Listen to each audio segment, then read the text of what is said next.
أسباب الدوخة والشعور المفاجئ بالسقوط. رقم 1 إذا مو ماكل فترة طويلة.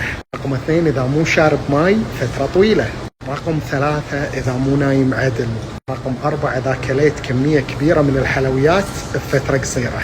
رقم 5 إذا صار لك انخفاض في ضغط الدم فجأة.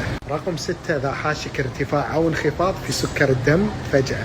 رقم 7 إذا حاشك قلق أو توتر مستمر راح تحوشك هذه النوبات بصورة مستمرة.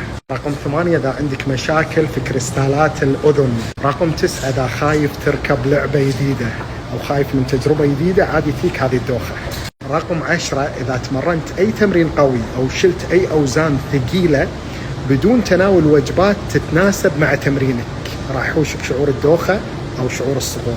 لازم تعرف إن إذا تكرر معك هذا الشعور أو كان معك بصورة مستمرة لازم تراجع دكتور يعطيك خطة علاجية وبس والله.